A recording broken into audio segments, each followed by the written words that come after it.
성경 말씀은 요한복음 16장 7절로 11절 말씀입니다.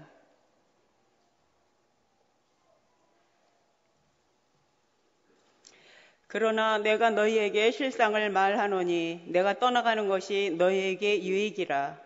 내가 떠나가지 아니하면 보혜사가 너희에게로 오시지 아니할 것이요 가면 내가 그를 너희에게로 보내리니 그가 와서 죄에 대하여 의에 대하여 심판에 대하여 세상을 책망하시리라. 죄에 대하여라 함은 그들이 나를 믿지 아니하며 의에 대하여라 함은 내가 아버지께로 가니 너희가 다시 나를 보지 못하며 심판에 대하여라 하면 이 세상 임금이 심판을 받았음이라. 아멘. 할렐루야. 우리 옆 사람과 인사를 나누겠습니다. 예수님을 바라봅시다. 또 한 번 인사합니다. 예수님이 다 이루셨습니다. 아멘. 오늘 말씀의 제목은 성령이 주시는 깨달음이란 주제의 말씀입니다. 여러분, 신앙생활은 무엇을 신앙생활이라 할까요? 신앙생활이 무엇입니까? 우선 신앙생활은 종교생활과 다릅니다. 이걸 구분하지 못하면 전혀 다른 엇박자가 나는 그러한 신앙이 될 수가 있습니다. 종교하고 세상 종교와 기독교 신앙의 차이점은 무엇이냐? 그것은 세상의 종교는 사람이 절대자를 찾아갑니다. 그리고 화살표가 하나만 돼 있습니다. 위로 하나만 돼 있고, 기독교 신앙은 화살표가 두 개가 돼 있습니다. 제일 먼저 내려오는 화살표가 있습니다. 나와 하나님 사이가 연결이 되고 내려오는 거예요. 터치가 임하고 그 다음에 내가 하나님 앞에 올라가는 거예요. 결국 신앙생활이라는 것은 한마디로 말씀드리면 관계요 소통입니다. 관계 소통, 이것을 잘 이룰 수 있는 진짜 신앙생활을 이루어 가실 수 있기를 주의 이름으로 축원합니다. 주일마다 열심히 예수님을 바라봅시다. 그래, 바라봅시다 하고서 해놓고 교회 문을 나가면서 세상 바라보고 있지 않는가, 우리 마음과 우리 시선을 한번 점검을 해볼 필요가 있습니다. 이러한 신앙생활이라는 것이 곧 관계고 소통이라면, 그러면 어느 한 시간만 딱 관계 맺고 끝나는 게 아니라 24시간 매분초 그것이 진행되어야 될 줄 믿으시기를 바랍니다. 그러려면은 어떻게 해야 될까요? 그것은 바로 오늘 주제의 말씀처럼 성령님을 알아야 됩니다. 그러니까 성령님 없이는 신앙생활이라는 것이 존재할 수가 없습니다. 우리가 예수님 믿는다고 해놓고 기독교 종교 생활하고 있지 않은가? 기독교 신앙생활을 해야 되는데, 한 시간 일주일에 한 번 와서 얼굴 비치고, 아니면 주일날 아침 예배, 저녁 예배 드리고, 이것으로 그냥 다 때우는 것으로 우리의 그 신앙을 다 대변하는 것이 되어서는 안 됩니다. 24시간 이루어지려면 성령님을 알아야 되는데, 오늘 말씀에 예수님께서 예수님과 성령님과의 관계를 표현하셨습니다. 우리 7절 말씀 한번 읽어보겠습니다. 시작. 그러나 내가 너희에게 실상을 말하노니 내가 떠나는 것이 너희에게 유익이라.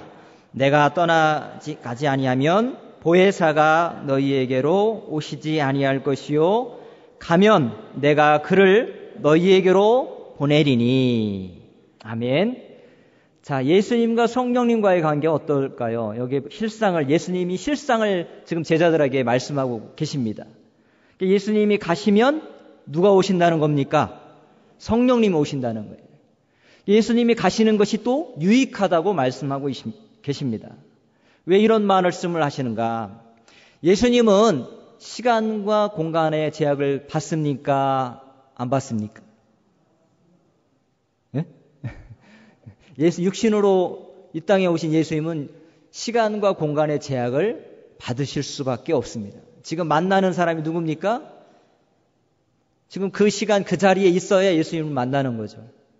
그리고 갈릴리에서 예루살렘까지 며칠을 걸려야 거기 갈 수가 있습니다. 그런데 성령님은 어떻습니까?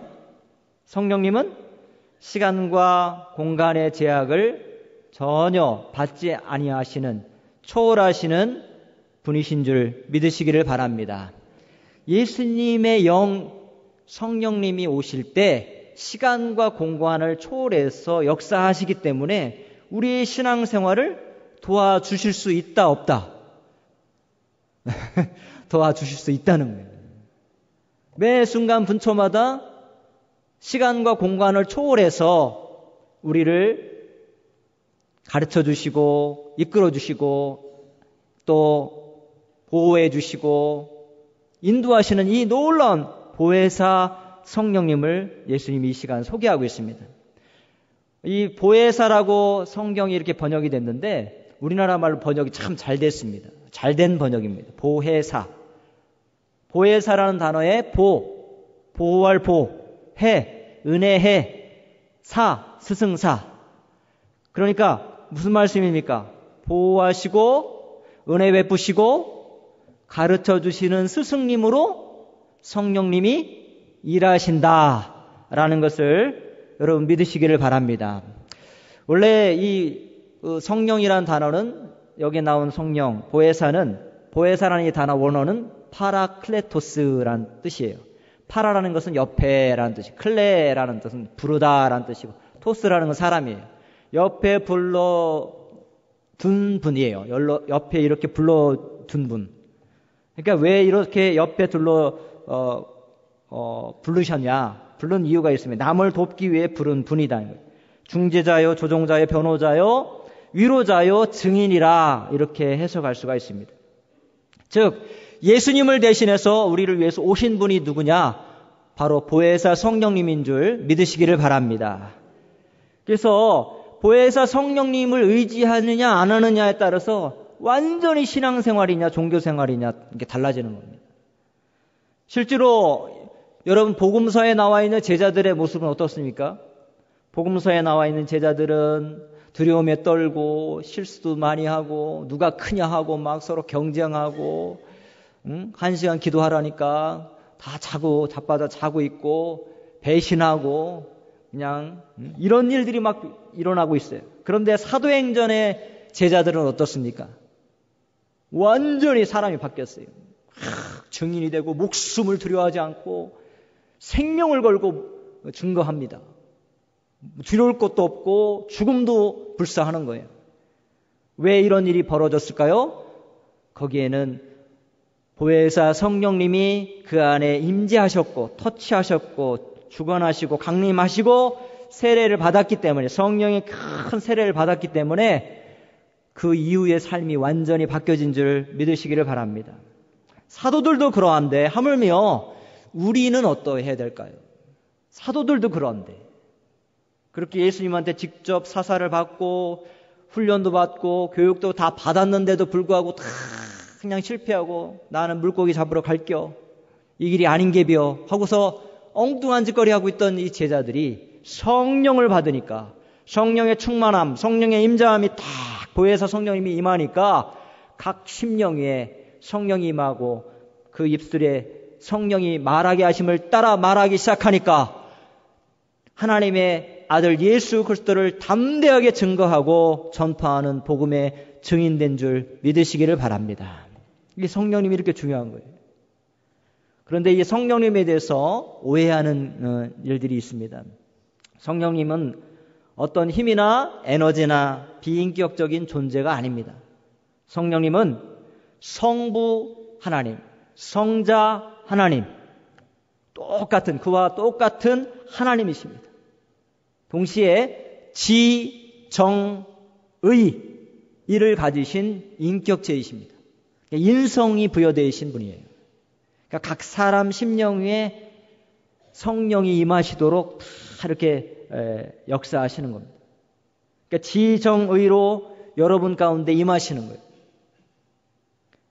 근데 이 성령님에 대해서 잘 모르면 그냥 에너지 막 하고 뭐 엄청난 능력, 행함, 권능 이런 것만 생각하는데 원래 성령님은 인격적으로 여러분 안에 탁 들어오시는 분이 성령님, 주님의 영 성령인 줄 믿으시길 바랍니다. 보호하시고 은혜 베푸시고 가르쳐 주시기 위해서 여러분에게 임하시는 거예요. 여러분에게 꼭 필요한 분이 바로 성령님입니다. 성령님 없이는 신앙생활조차 이룰 수가 없는 겁니다. 이게 가짜입니다. 가짜. 그래서 여러분 진짜 그리스도인, 진짜 성도, 진짜 예수 그리스도를 따르는 제자 될 수 있는 우리가 되시기를, 그래야 성령을 통해서 이루어 가시는 여러분 되시기를 주의 이름으로 축원합니다. 오늘 말씀은 성령이 주신 깨달음인데, 그렇다면 보혜사 중에 뭐가 될까요? 깨닫게 해주시는, 가르쳐 주시는 스승사자, 거기에 이렇게 초점을 맞춘 겁니다. 8절입니다. 예수님의 영, 성령님은, 보혜사 성령님은 우리에게 무엇을 가르쳐 주시는가? 우리 8절을 한번 읽어보겠습니다. 시작. 그가 와서 죄에 대하여, 의에 대하여, 심판에 대하여 세상을 책망하시리라. 아멘. 여기서 책망하다, 이 단어는 엘렌코라는 단어, 원어가 엘렌코입니다.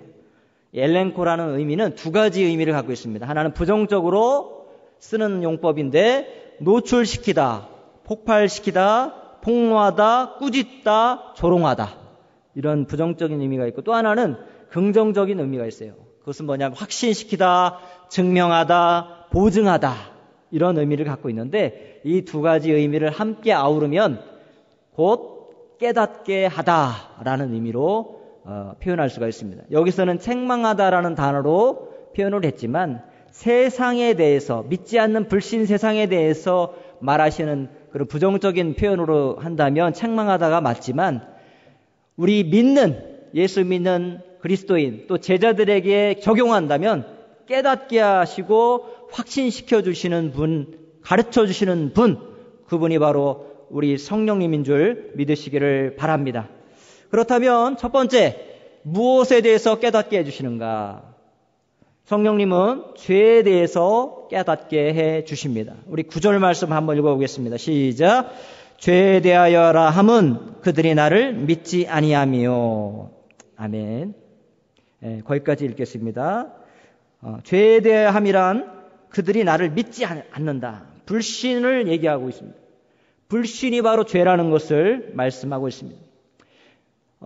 이 엘렌코, 즉 이 책망하다 또는 확신시키다, 이 두 단어로 이렇게 표현한다면, 부정적인 의미로 표현하면 세상 사람들 또는 믿지 않는 사람들에게는 이 단어가 어떻게 적용이 되냐면은 마치 검사가 여러분들을 추궁하는 것처럼 들리고, 예수님 안에 들어온 사람은 변호사가 된 것처럼 여러분을 변호해 주시는 거예요. 이 두 가지를 기억하셔야 됩니다. 이 말씀을 통해서 한 축은 검사, 한 축은 변호사입니다. 엘렌코란 이 단어는 바로 법정 용어입니다. 법정 용어로 검사의 모습으로 보혜사 성령님이 이렇게 책망하신다, 기소하신다, 이렇게 생각하시면 됩니다. 믿지 않는 자들에게는 인생의 근본 문제, 그것이 바로 죄라는 것을, 죄 문제인 것을 지금 드러내고 계신다는 것입니다. 여러분, 언젠가 제가 죄에 대한 말씀을 로마서 강해를 할 때 한번 말씀드린 적이 있었습니다. 죄라는 것은 하마르티아, 관역에서 벗어났다, 하나님으로부터 벗어난 것이 죄인데, 죄라는 글자를 이렇게 한자로 딱 새기면 요 위에 넉사자가 있고 밑에는 안일비자가 이렇게 있습니다. 이 네 가지가 아니다 이거예요. 네 가지가 아니다. 뭐가 네 가지가 아니냐? 첫 번째는 불법입니다. 불법은 요한일서 3장 4절에 이 죄라는 것은 바로 불법이다, 이렇게 말씀하고 있습니다. 두 번째는 불법이라는 것은 우리가 흔히 말하는 살인, 강도, 이걸 갖다가 불법이라고 생각하시면 됩니다. 세상 사람들이 생각하는 죄, 그런 죄로 생각합니다. 그러나 성경이 말하는 죄는 그 이상입니다. 첫 번째 아닌 거는 불법, 두 번째는 불의입니다. 요한일서 5장 17절 말씀에 모든 불의가 죄라고 했어요. 불의라는 건 뭐냐면 의가 아니라는 거예요. 의롭지 않은 생각과 행동을 포함하는 겁니다. 생각조차도 포함되는 것이 바로 죄다. 그러니까 의롭지 않은 생각을 했다. 그럼 벌써 죄를 진 겁니다. 세 번째는 뭐냐? 불선행입니다. 야고보서 4장 17절 말씀해 보면은 선을 행할 줄 알고도 행하지 않으면 죄다. 이렇게 표현하고 있습니다. 또 네 번째 죄가 있습니다. 네 번째 죄는 로마서 14장 23절 말씀에 믿음으로조차 하지 않는 모든 것이 죄라고 했고, 오늘 요한복음 16장 9절 말씀에 예수님을 믿지 않는 것, 그러니까 불신 자체가 바로 죄라는 것을 성경은 분명하게 기록하고 있습니다. 여러분, 이 죄, 그러나 사람들은 죄가 죄인지도 모르고 현실적으로는 사실 살고 있습니다. 그러면서 자기 멋대로, 자기 의지대로, 자기 생각대로, 감정대로 살아가는 것이 예수님을 알지 못하는 세상 사람들의 삶입니다. 이런 것들을 성령님께서 지적하시고 너는 죄인이다 라는 것을 말씀하고 있는 것입니다. 그러나 이 죄에 대해서 어느 인간도 해결할 길이 없는 것입니다. 해결책이 없습니다. 방법이 없습니다. 어떤 철학, 사상, 어떤 것을 가지고 거기다 죄에 대해서 어떻게 해결해 보고자 선을 쌓고 공덕을 쌓고 뭐를 하고 해도 소용이 없는 겁니다. 오직 이 문제는 하나님만이 해결할 수 있는 줄 믿으시기를 바랍니다. 그러기 위해서 예수님께서 오신 거예요. 그 죄, 즉 예수님이 그 죄 문제를 해결하시기 오셨는데 예수님을 믿지 않았으므로 너는 죄인이라는 거예요. 우리가 천국을 왜 어떻게 갈 수 있습니까? 우리는 다 죄인인데 오직 예수 그리스도께 우리의 죄를 회개하고 예수 그리스도를 구주로 영접할 때 우리가 천국에 가는 줄 믿으시기를 바랍니다. 그렇게 가는 거지 죄가 없다고 해서 천국 가는 것이 아닙니다. 죄인인 것을 인정하고 내가 죄인이구나 철저히 인정하고 주님 앞에 회개하고 예수님을 영접하고 예수님을 구주로 모시고 또 예수님을 바라보고 나아갈 때 우리가 천국에 갈 수 있는 길이 열리게 되는 줄 믿으시기를 바랍니다. 성령께서 이것을 또한 믿는 사람에게 변호하면서 보증하고 계십니다. 그래서 여러분 회개케 하시는 하나님의 은혜가 임하는 것입니다. 회개케 하시는 하나님의 이게 회개거리인지조차도 몰랐는데 주님이 이게 죄구나라는 것이 드러나도록 주님이 감동을 주시는 거예요. 그래서 점점 예수님 안에 들어오면 어떤 일이 벌어지느냐? 바울처럼 그런 고백이 나옵니다. 나는 죄인 중에 괴수다. 이런 고백이 나오는 겁니다. 하나님의 은혜, 예수 그리스도의 은혜를 점점 깨닫는 순간 내가 정말 죄인이구나 깨닫게 되고 심지어 십자가에서 못 박으라고 외치고 십자가에 못 박으라 외치던 그 군중 속에 바로 내가 있었다는 것을 깨닫습니다. 내가 철저히 주님을 십자가에 못 박은 사람이구나. 내가 빌라도였구나. 내가 헤롯이었구나. 이걸 깨닫는 겁니다. 그 안에서 여러분 이 죄사함의 은혜가 임하게 되는 줄 믿으시기를 바랍니다. 그리하여 이 죄의 부분에 대해서 분명한 해결책을 찾고 예수님을 통해서 죄사함의 확신을 얻게 되는 줄 믿으시기를 바랍니다. 죄의 문제, 바로 성령님이 역사하시는 거예요. 2000년 전에 돌아가신 예수님의 십자가 그 놀라운 사건이 바로 그 피가 오늘 2000년이나 지난 넘은 정말 시간과 공간을 초월해서 여기에 지금 역사하고 있는 겁니다. 그분이 누구냐? 그렇게 역사하실 수 있었던 계기가 바로 성령님의 은혜인 줄 믿으시기를 바랍니다. 성령님이 여러분에게 그런 은혜를 부어주시는 거예요. 그래서 여러분의 생애와 삶에 정말 놀라운 사건은 바로 예수 그리스도를 믿게 된 사건인 줄 믿으시기를 바랍니다. 여러분 태어나서 가장 아름답고 가장 소중하고 가장 잘한 일은 바로 예수 믿은 일인 줄 믿으시기를 바랍니다. 그래서 옆 사람과 인사를 나눕시다. 오늘 좀 덥기도 하지만 좀 하면서 같이 잠 좀 깨웠으면 좋겠습니다. 우리 한번 해봅시다. 예수 믿기 참 잘하셨습니다. 아멘. 예수님 믿기 참 잘하셨어요. 아멘. 여러분의 생애의 삶의 최고의 사건은 바로 예수님을 영접하고 예수님 안에 사는 삶이 된 줄 믿으시기를 바랍니다. 세상에나 대박이 난 겁니다. 여러분의 인생의 일생일 때에 세상 사람들은 죄가 죄인지도 모르고 지멋대로 살다가 그냥 죽는데, 여러분들은 하나님의 특별한 은총과 돌보심과 사랑으로 예수님을 알게 되고 예수님을 믿게 되고 죄가 죄인지를 알게 되고 뭐가 죄인가를 알게 된 거예요. 하나님을 믿지 않은 모든 게 죄인 거예요. 여러분, 이걸 깨닫고 철저히 하나님, 그렇습니다. 두 손 두 발 다 들고 천부여 의지 없어서 하나님, 나는 죄인입니다. 하나님, 나를 받아주세요. 이러한 은혜가 이 시간 임하시기를 주님의 이름으로 축원합니다. 성령님이 여러분 가운데 이렇게 임할 때, 야, 그렇구나. 이 삶에 하나님의 놀라운 은혜가 임하는 거예요. 깨닫고, 또 신앙생활이 20년, 30년 전에 예수님 믿고 나서 그게 아니라 지금도 일어나고 있는 일인 거예요. 주님, 제가 얼마나 큰 죄인인가 지금 깨닫습니다. 지금 깨닫습니다. 그럴 때 더 죄가 많은 곳에 은혜가 더한다고, 내가 죄인인 걸 깨닫는 만큼 은혜가 더 임하는 줄 믿으시기를 바랍니다. 두 번째는, 성령이 깨달아 주신 두 번째 은혜는 의에 대해서 깨닫게 해주시는 거예요. 우리의 말씀을 한번 10절 말씀을 같이 읽겠습니다. 시작. 의에 대하여 함은 내가 아버지께로 가니 너희가 다시 나를 보지 못함이요. 아멘. 이게 무슨 말씀이냐? 바로 예수님께서 부활하시고 승천하셔서 하나님 나라, 원래 예수님의 고향은 하나님 나라입니다. 하나님 나라로 가셨다는 거예요. 이게 무슨 말이냐? 믿지 않는 사람에게는 지금 검사처럼 얘기하고 있는 겁니다. 믿지 않는 사람에게는 상실의 고통이 임한다는 겁니다.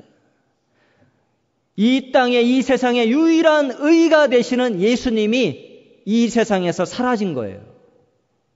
이게 무슨 얘기냐? 여러분, 혹시 주인공 빠진 영화나 드라마 보신 적 있습니까? 혹시 여러분 영화나 드라마에서 주인공이 빠졌어. 주인공은 하나도 안 나와. 그 옆 사람 엑스트라나 이런 사람들만 나오고 주인공이 없어. 그럼 그게 재미가 있을까요? 없을까요? 전혀 영화도 안 되고 드라마도 안 되는 거예요. 이 세상이 그렇다는 거예요. 정말 역사의 주인이시고 의의 완전 그 자체이신 예수 그리스도가 이 땅에서 사라지신 거예요. 잃어버린 거예요. 이 상실의 고통 가운데 이 믿지 않는 사람들은 살아갈 수밖에 없습니다. 그러므로 그 삶이 여러분 살았으나 죽은 거나 똑같습니다. 영적으로 이미 죽었습니다. 살아서 움직여서 돌아다니고 있지만 송장만 돌아다니고 있는 겁니다. 이것을 깨달을 수 있는 은혜가 있기를 주의 이름으로 축원합니다. 그리고 죄의 종노릇하는 거, 이 세상에 그런 악한 사단의 괴계에 말려서 그냥 세상의 가치관에 쫓아서 이게 단가 보다, 이렇게 살다 죽는 게 이게 삶인가 보다, 이렇게 하고 그냥 사는 거예요. 죄의 종노릇하며 살게 됩니다. 참 평안이 없습니다. 안식을 잃어버렸습니다. 그리고 죽은 후에도 지옥 갑니다. 천국도 가지 못하고 지옥 갑니다. 이러한 상실의 고통이 임한다는 거예요. 여러분, 이걸 깨달으시고 정말 믿는 사람에게는 과연 그럼 어떤 복이 임하는가? 바로 이쪽에서는 상실이지만 이쪽에서는 얻는 기쁨이 있는 거예요. 무엇을 얻느냐? 새로운 신분을 얻는 겁니다. 새로운 신분, 바로 예수 그리스도의 귀한 옷을 입으로 말미암아 우리가 하나님 나라의 황태자의 황금주가 된 줄 믿으시기를 바랍니다. 하나님 나라의 자녀, 하나님 아버지의 자녀가 된 거예요. 신분이 바뀌었습니다. 그러므로 그 신분에 따른 많은 것들이 바뀝니다. 모든 죄의 문제가 해결됐습니다. 새 생명, 새 마음을 얻게 되었습니다. 또 하나님 아버지께 기도할 수 있는 특권이 주어진 줄 믿으시기를 바랍니다. 자녀가 아버지에게 아주 자연스럽게 구할 수 있는 기도의 복이 임하게 된 줄 믿으시기를 바랍니다. 권세와 능력이 임하게 된 줄 믿으시기를 바랍니다. 예레미야 29장 12절, 너희가 내게 부르짖으며 내게 와서 기도하면 내가 너희의 기도를 들을 것이요. 주님의 하나님 아버지께서, 창조주 하나님께서 내 기도를 들어주신다는 거예요. 할렐루야. 이러한 복과 은혜가 여러분 충만한 이 밤이 되시기를 주의 이름으로 축원합니다. 완전히 바뀌어진 거예요. 이것을 성령께서 보증하시고 확신시켜 주시는 줄 믿으시기를 바랍니다. 내 안에 진정한 기쁨, 평안이 넘쳐나는 거예요.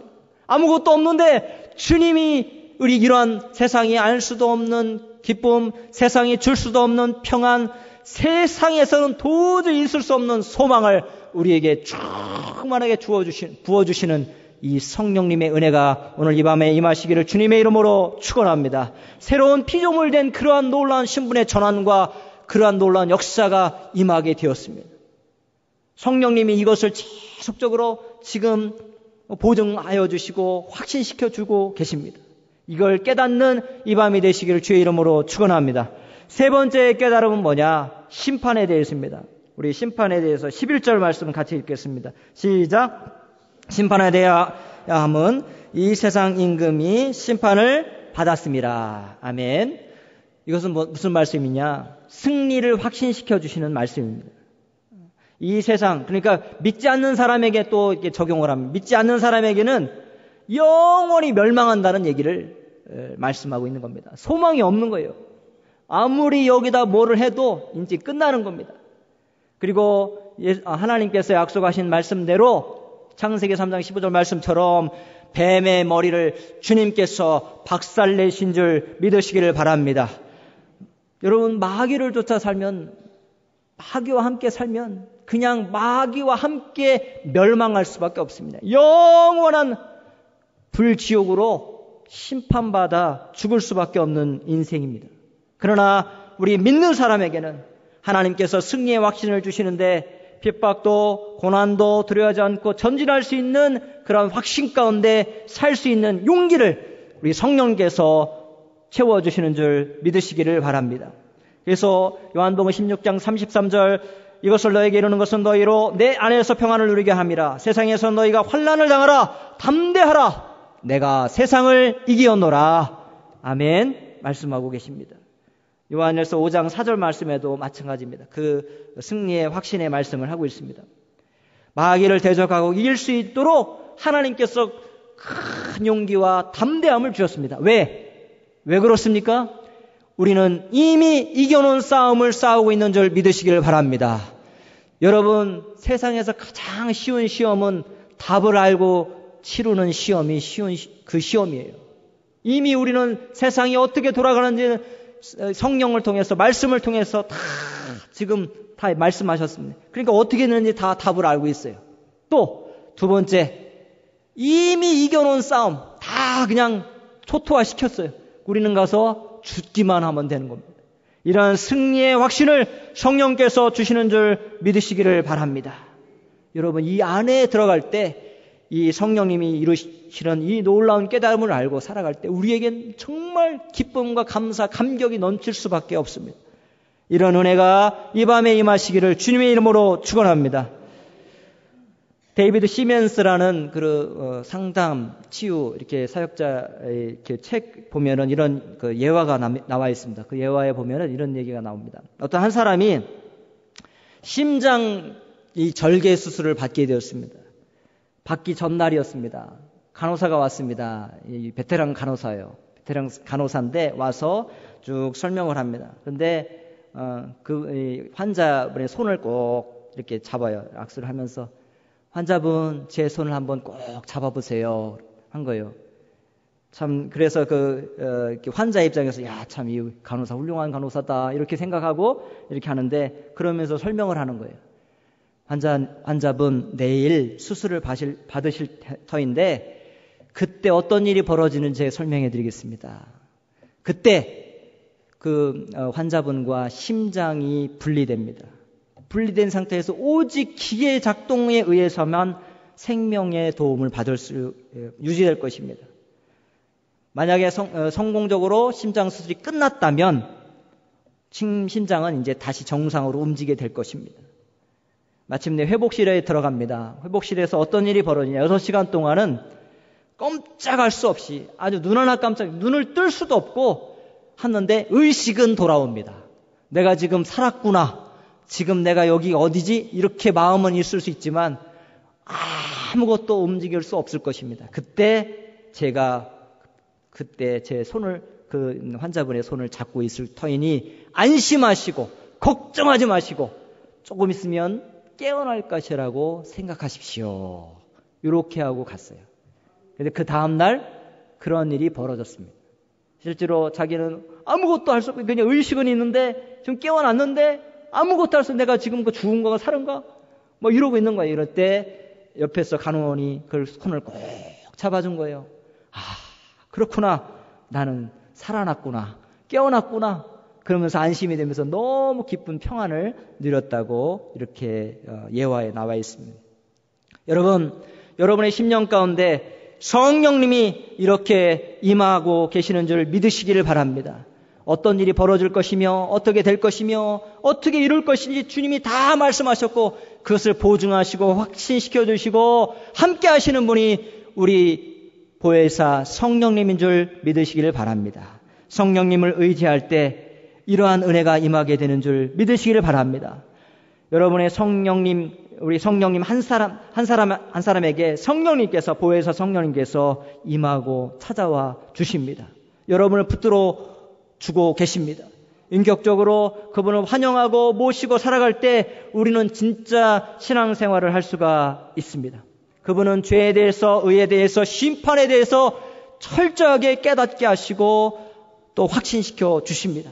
죄에 대해서는 우리가 하나님 앞에서 철저하게 죄 사함을 받은 확신 가운데 설 수 있도록, 또 두 번째는 구원의 확신 가운데 하나님의 자녀로서의 신분의 변화가 일어난 것을 확신시켜 주시는 그 은혜로, 세 번째는 승리의 확신 가운데 살아갈 수 있도록 성령께서 함께하여 주시는 줄 믿으시기를 바랍니다.